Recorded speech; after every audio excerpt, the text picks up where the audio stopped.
শুভ সকাল আমার প্রিয় পরিবার। আশা করছি তোমরা যে যেখান থেকে আমার এই ভিডিওটা দেখছো তোমরা সকলেই ভালো আছো এবং সুস্থ আছো। তোমাদের আশীর্বাদ ও ভালোবাসায় আমি এবং আমার পরিবারের প্রতিটা মানুষ খুব ভালো আছি। অন্নপূর্ণা লাইফস্টাইলের নতুন একটা ভিডিওতে তোমাদেরকে জানাই অনেক অনেক স্বাগত, অনেক অনেক ভালোবাসা। তো বন্ধুরা, আজকে নিয়ে চলে এসেছি আবারও নতুন একটা ভিডিও। আশা করছি আজকের ভিডিওটাও তোমাদের ভালো লাগবে, তাই স্কিপ না করে সম্পূর্ণ ভিডিওটা দেখার অনুরোধ রইল তোমাদের কাছে। আর আজকের ভিডিওটা কিন্তু তোমাদেরই রিকোয়েস্টেড একটা ভিডিও। তো তোমরা আমার ভিডিওতে এসে অনেকেই কমেন্ট করেছো যে দিদি থাম্বনেল বানানোটা দেখাও, তারপরে থাম্বনেলটা কী করে সেট করব তো সেটাও দেখাও। তো ভাবছিলাম যে এই ভিডিওটা করব, কিন্তু মাঝখানেই কটা দিন খুকিমার যেহেতু শরীরটা খারাপ ছিল তো সেই কারণে আর করা হয়েছিল না ভিডিওটা। তো এখন তোমরা যেই জায়গাটা দেখছো এটা কিন্তু বুধবার সকালের ভিডিও। তো তারপরে মানে বৃহস্পতিবার দিয়ে বুধবার দিয়ে আমি ভিডিও করেছিলাম, তো সেইটুকুই আজকে তোমাদের সঙ্গে শেয়ার করছি। আর আজকে তোমাদেরকে শেখাবো যে আমি কিভাবে পিকচার ল্যাব দিয়ে থাম্বনেল বানাই। তো চলো সম্পূর্ণ ভিডিওটা দেখতে থাকো, আশা করছি তোমাদের ভালো লাগবে। সকালবেলা ঘুম থেকে উঠেই গেটটা খুলে নিলাম, তারপরে ওই যে সূর্যদেবকে প্রণাম করে নিলাম, আর ঘর থেকে বেরোনোর আগেই কিন্তু আমার ভোলানাথকে প্রণাম করে নিয়েছিলাম। তারপরে এই যে দেখো বন্ধুরা, সমস্ত ঘর বারান্দাগুলোকে কিন্তু ঝাড় দিয়ে নিচ্ছি। তো সামনের যেই অংশটা আর কি ঝাড় দিয়েছি তো সেইটুকুই তোমাদের সঙ্গে শেয়ার করলাম, আর পেছনেরগুলো তোমাদের সঙ্গে শেয়ার করলাম না। বুধবার সকালবেলা দেখো কুকুমা কিন্তু পুরোপুরিভাবে সুস্থ ছিল, ওকে রেডি করিয়েছিলাম স্কুলে পাঠানোর জন্য।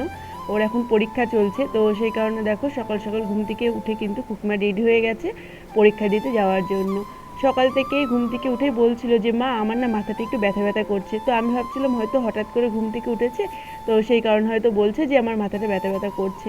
কিন্তু স্কুলে গেছিলো, স্কুলে মানে পরীক্ষা ছিল, মৌখিক পরীক্ষা ছিল, তো তাড়াতাড়ি হয়ে গেছিলো। স্কুল থেকে আসার সময় না রাস্তার মধ্যে হঠাৎ করে বমি করে দিয়েছিল। তো তারপরের থেকে বাড়িতে এসে শুরু হলো মাথার যন্ত্রণা, পেটে ব্যথা, আর তার সঙ্গে আর কি বমি।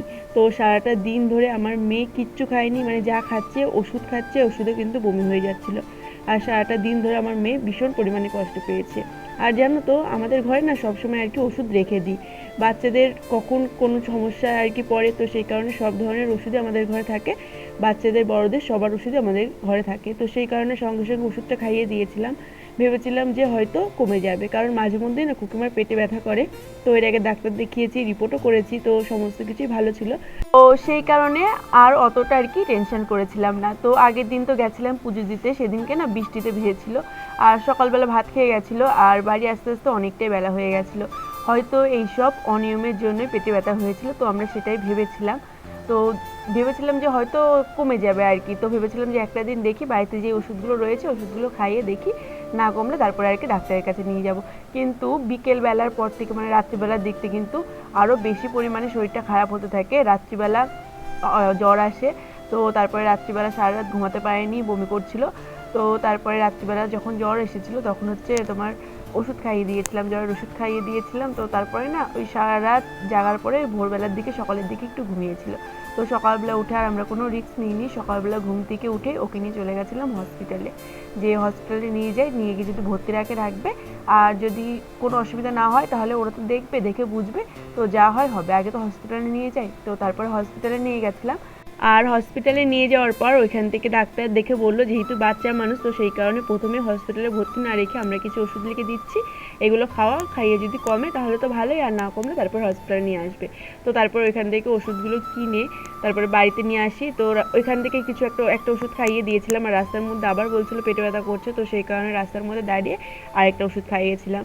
আর আস্তে আস্তে রাস্তার মধ্যে আবার একবার বমি করেছিল। তো তারপর ওইখান থেকে আসার পর শরীরটা একটু ভালো হয়েছিল। তো এটা হচ্ছে বৃহস্পতিবার আর কি। তো বুধবার ওরকম হয়েছিল, বুধবারটা দিন গেছে রাত গেছে, তো বৃহস্পতিবার তারপর আমরা সকালবেলা হসপিটালে নিয়ে গেছিলাম। হসপিটাল থেকে আসার পর মানে ওষুধটা খাওয়ার পর মোটামুটি ভালোই ছিল, খুব একটা ভালো মানে পেটে ব্যথার কথা বলছিল না, ঠিকঠাক ছিল। তো তারপরে হচ্ছে আমরা ভেবেছিলাম হয়তো ঠিকঠাকই হয়ে গেছে, আর কোনো অসুবিধা নেই। তো আবার বলছে বিকেলের দিকে আবার পেটে ব্যথা করছে। তো তারপরে আমরা এই যে বৃহস্পতিবার বিকেলবেলা নিয়ে গেছিলাম ওকে যে ডাক্তারের কাছে দেখাই, মানে সবসময় আর কি যে ডাক্তারের কাছে দেখাই, তো সেই ডাক্তারের কাছে নিয়ে গেছিলাম। তো ডাক্তারের কাছে নিয়ে যাওয়ার পর জানতে পারলাম যে এখন একটা নাকি ভাইরাস এসছে, তো বেশিরভাগ বাচ্চারই হচ্ছে, এই যে পেটে ব্যথা হচ্ছে, তারপরে জ্বর আসছে। তো ভগবানের আশীর্বাদে আমার মেয়ের জ্বর ঠান্ডা খুব একটা ছিল না, ওই হালকা একটু জ্বর এসেছিলো, তো ঠিক হয়ে গেছিলো। তো সেই কারণে ডাক্তারবাবু ওষুধ লিখে দিল, মানে সব রকমের ওষুধই আমাদের কাছে ছিল, শুধু পেটে ব্যথার যে অ্যান্টিবায়োটিকটা তো সেটাই ছিল না। তো ওই পেটে ব্যথার অ্যান্টিবায়োটিকটা নিয়ে আসলাম, নিয়ে আসার পর দেখো কুকুমাকে খাইয়ে দিয়েছিলাম, আর খাইয়ে দেওয়ার পর কুকুমা না অনেকটাই সুস্থ হয়ে গেছিলো। তো সেই কারণে ভাবলাম যে তোমাদের সঙ্গে শেয়ার করি যে কীভাবে থাম্বনেল আমি বানাই, তো সেটাই আর কি শেয়ার করি। তো সেই কারণে তোমাদেরকে আজকে আমি দেখাবো যে কীভাবে আমি থাম্বনেল বানাই, তো সেটাই দেখাবো। তো দেখো বন্ধুরা, বিকেলবেলা ডাক্তারের কাছ থেকে আসার পরে এই যে কাপড়টাও কিন্তু ছাড়িনি, কুকুমার যেহেতু পেটে ব্যথা করছিল, তো সেই কারণে ভাবলাম আগে ওষুধটাকে খাইয়ে দিই, খাইয়ে দিয়ে তারপরে আর কি কাপড়টা ছাড়বো। তো এসে প্রথমে কিন্তু পেটে ব্যথার অ্যান্টিবায়োটিকটা খাইয়ে দিয়েছিলাম। তো অ্যান্টিবায়োটিকটা খাওয়ার পরে কিন্তু কুকিমা অনেকটাই সুস্থ হয়ে গেছিলো। আর তোমরাও অনেকে বলেছো যে তোমার মেয়ে তাড়াতাড়ি সুস্থ হয়ে যাবে, তো তোমাদেরকে অনেক অনেক ধন্যবাদ গো। তো দেখো কুকিমাকে ওষুধটা খাইয়ে দিয়েছে, তারপরে কিন্তু কুকিমা পুরোপুরিভাবে সুস্থ হয়ে গেছিলো। তো তারপরে কিন্তু আমি ভিডিওটা করেছিলাম। তো আমার প্রিয় পরিবার, তোমরা যারা এই মুহূর্তে আমার ভিডিওটা দেখছো, তো তোমাদের বাড়িতেও তো ছোটো ছোটো বাচ্চারা রয়েছে, তো তোমরাও কিন্তু তোমাদের বাড়িতে যে বাচ্চারা রয়েছে তো তাদেরকে একটু সাবধানে রেখো, কারণ এই ভাইরাসটা এখন কিন্তু বেশিরভাগ বাচ্চাদেরই হচ্ছে। তো চলো, সবটাই তো আর কি তোমাদের সঙ্গে শেয়ার করলাম, এখন তোমাদের সঙ্গে শেয়ার করবো যে আমি কীভাবে আর কি থাম্বনেল বানাই। তো আমার প্রিয় পরিবার, আজকে আমি তোমাদের সঙ্গে শেয়ার করব যে পিকচার ল্যাব দিয়ে আমি কিভাবে থাম্বনেল বানাই। তো প্লে স্টোর থেকে তোমরা কিন্তু পিকচার ল্যাবটাকে ডাউনলোড করে নেবে প্রথমে। তো তারপরে এই যে দেখো পিকচার ল্যাবের ভেতরে কিন্তু চলে যাবে। তো তারপরে দেখো উপরে 3 ডটের একটা অপশান রয়েছে, তো সেইখানে চাপ দেবে, দেখবে ইমেজ সাইজ বলে একটা অপশান আসবে, তো সেইখানে চাপ দেবে। তারপরে দেখবে কস্টিউম বলে একটা অপশান আছে, ওর কস্টিউমের অপশানটায় চাপ দেবে। তো তারপরে দেখবে লেখা আসবে ইউটিউব থাম্বনেল, ইউটিউব ব্যানার, যেহেতু আমরা ইউটিউব থাম্বনেল বানাবো তো সেই কারণে ইউটিউব থাম্বনেলের উপর চাপ দেবো। তো তারপরে ওকে করে দেবে। ওকে করার পর এই যে দেখো নিউ টেক্সট বলে একটা অপশান রয়েছে, তো সেটা কিন্তু ডিলিট করে দেবে। তারপরে এই যে আমি যেইভাবে করছি তো এরকমভাবে করে নিও, যেহেতু আমি পরে ভয়েসটা দিচ্ছি তো সেই কারণে হয়তো আমি ঠিকঠাকভাবে বলতেও পারছি না, তো তোমরা হয়তো বুঝতে পারবে না। তো সেই কারণে আমি যেইভাবে করছি আর কি, যে অপশানগুলোর উপর চাপ দিয়ে ভিডিওটা আর কি করেছি, মানে থাম্বনেলটা করেছি, তো তোমরা ভিডিওটা দেখো ভালো করে, তাহলে আশা করছি যে আমি যেইভাবে আর কি থাম্বনেলটা বানাই তোমরাও কিন্তু খুব সহজে থাম্বনেলটা বানাতে পারবে পিকচার ল্যাব দিয়ে।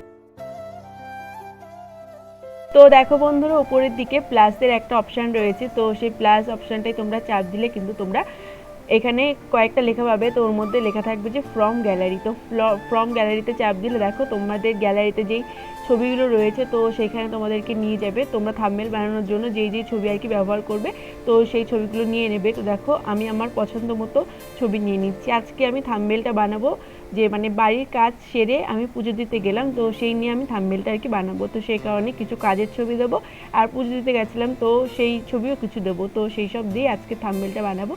তো দেখো বন্ধুরা, এখানে কিন্তু আমি এই যে বাসন মাজছিলাম তো সেই ছবি একটা নিয়ে নিয়েছি, যেহেতু আমি ভিডিওর থেকে স্ক্রিনশট নিয়ে তারপরে থাম্বনেল বানাই, তো সেই কারণে দেখো এই যে আমার দুই সাইডে কিন্তু অনেক কিছু বাদ দিতে হয়, তো সেই কারণে ক্রপ বলে একটা অপশান রয়েছে, তো ক্রপে তোমরা চাপ দেবে। তো তারপরে দিয়ে দেখো এরকমভাবে কিন্তু তোমরা যেই জায়গাটা আর কি থাম্বনেলে দিতে চাইছো, মানে ছবির যেই জায়গাটা দিতে চাইছো তো সেই রকমভাবে কিন্তু দিয়ে নিতে পারবে।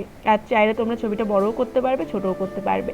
তো দেখো আমার যতদূর আর কি দরকার আর কি, আমি যেহেতু অনেকগুলো ছবি দেবো তো সেই কারণে আমি ছবিটা আমার পরিমাণ মতো আর কি বসিয়ে দিলাম। তো এই ছবিটা বসিয়ে দেওয়ার পর আবার যেখান থেকে আর কি তোমরা ছবিগুলো নিয়েছিলে তো আবার সেখানে চাপ দেবে, প্লাস অপশানে তো চাপ দিয়ে তারপরে আবার ফ্রম গ্যালারিতে চলে যাবে। তো এরকমভাবে আর কি সমস্ত ছবিগুলো কিন্তু তোমরা নিয়ে আর কি এই যেই ইয়েটা রয়েছে আর কি থাম্বনেলটা বানানোর অপশান রয়েছে তো সেইখানে সব কিছু সেট করে নেবে। তো দেখো আমি কিছু কাজের ছবি দিয়ে দেবো, আর যেহেতু পুজো দিতে গেছিলাম থাম্বনেলের মেন আর কি টপিক, তো সেই কারণে কাজের ছবি আর পুজো দেওয়ার ছবি তো দুটোই নিয়ে নেবো। তো চলো দেখতে থাকো।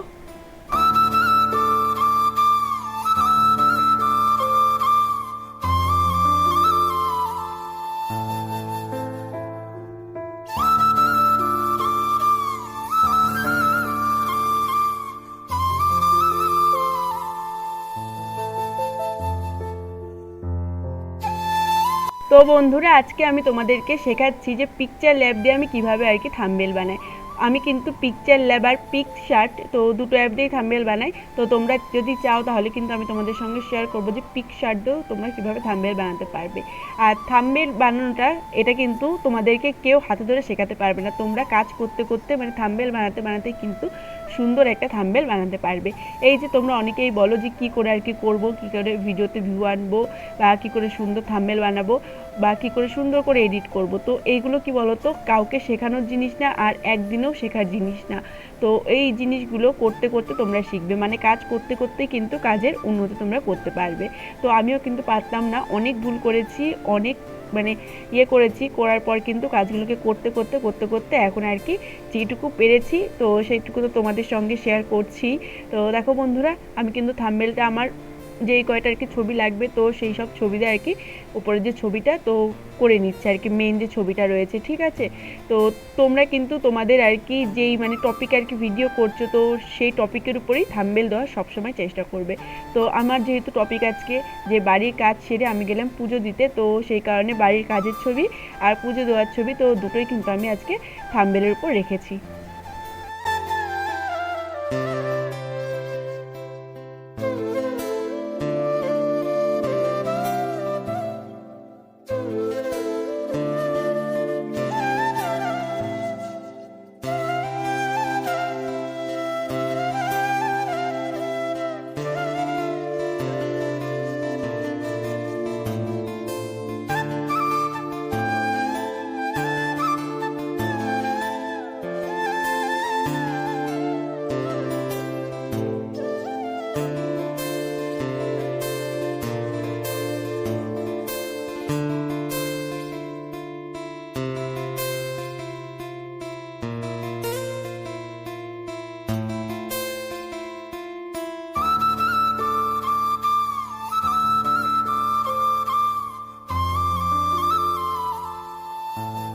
তো বন্ধুরা, আমার কিন্তু সমস্ত ছবিগুলো আর কি সেট করা হয়ে গেছে। তো এর উপরে এখন যদি তোমরা কিছু লিখতে চাও, তোমরা হয়তো দেখবে যে আমি কিন্তু আমার সব ভিডিওর উপরে মানে থাম্বনেলের উপরে কিছু লিখি, তো সেটা যদি লিখতে চাও তাহলে দেখবে নিচে এ বলে একটা অপশান রয়েছে, তো সেখানে আর কি তোমরা চাপ দেবে, ঠিক আছে।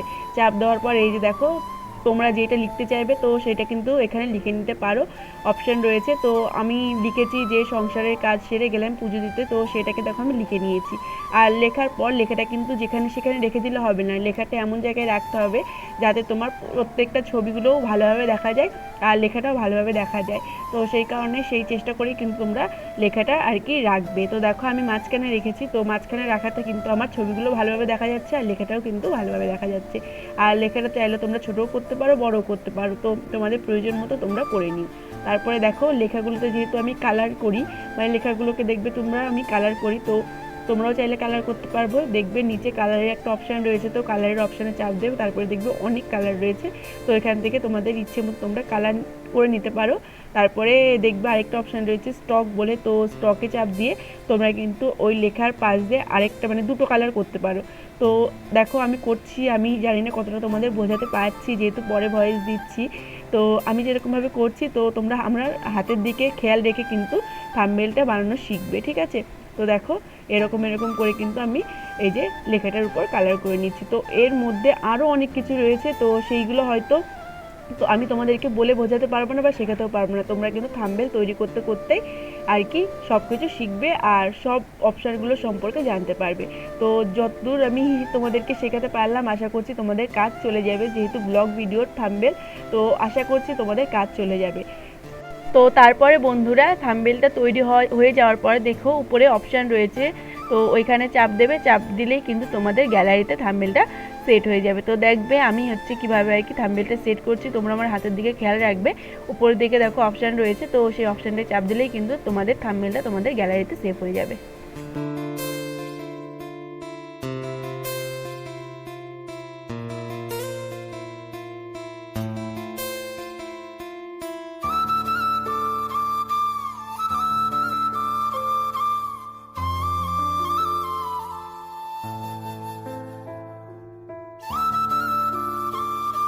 তো বন্ধুরা আমাদের কিন্তু থাম্বনেলটা সম্পূর্ণভাবে রেডি হয়ে গেছে। তো এবার আমি তোমাদেরকে দেখাবো যে তোমরা তোমাদের ভিডিওর সঙ্গে থাম্বনেলটা কিভাবে সেট করবে। তো তোমরা তো প্রথমে ভিডিওটা ছেড়ে নেবে, ঠিক আছে। তো ভিডিওটা ছেড়ে নেওয়ার পরে কিন্তু তারপরে ভিডিওতে থাম্বনেলটা সেট করতে হবে। তো দেখো আমি চলে এসেছি আমার ফোনে, তো এখন চলে যাব ওয়াইটি স্টুডিওতে। ওয়াইটি স্টুডিওতে চলে আসার পর দেখবে নিচে তো অপশান রয়েছে কন্টেন্ট, কমেন্ট, তো সব অপশান রয়েছে। তোমরা কিন্তু চলে যাবে কন্টেন্টে। তো কন্টেন্টে চাপ দেবে, দিয়ে তোমরা যে ভিডিওটা ছেড়েছো তো সেই ভিডিওটায় চাপ দেবে, মানে যেই ভিডিওটায় আর কি থাম্বনেলটা লাগাতে চাইছো। তো তারপরে দেখবে পেন্সিলের মতো একটা অপশান রয়েছে, তো পেন্সিলের মতো অপশানটায় চাপ দেবে, তারপরে দেখবে লেখা আসবে যে কস্টিউম থাম্বনেল। তো কস্টিউম থাম্বনেলে চাপ দিলেই তোমাদের গ্যালারিতে নিয়ে চলে যাবে। গ্যালারিতে তোমরা যে থাম্বনেলটা তৈরি করে রেখেছিলে তো সেই থাম্বনেলটার উপরে চাপ দেবে, দিয়ে এখানে দেখো হচ্ছে তোমার ডান বলে একটা অপশান রয়েছে, তো ডানে চাপ দেবে, দেওয়ার পরে সেভ করে দিলেই কিন্তু তোমাদের থাম্বনেলটা তোমাদের ভিডিওর সঙ্গে লেগে যাবে। তো আশা করছি তোমাদেরকে বোঝাতে পারলাম। তো তোমরা অনেক দিন ধরেই বলছিলে যে কীভাবে আর কি থাম্বনেল করতে হয়, কীভাবে সেট করতে হয়, তো দিদি ভিডিও দাও। তো আশা করছি তোমাদের ভালো লাগবে। তো আজকের মতো ভিডিওটা এই পর্যন্তই।